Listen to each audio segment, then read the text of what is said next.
সালামু আলাইকুম। টপ ভিডিওতে থেকে সবাইকে স্বাগতম।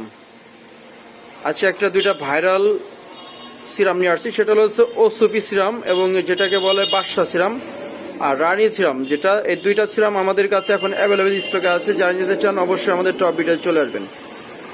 বাদশা সিরাম এখন আমাদের দোকানে অ্যাভেলেবেল স্টকে আছে। যারা নিতে চান অবশ্যই আমাদের টপ ভিডিওতে চলে আসবেন।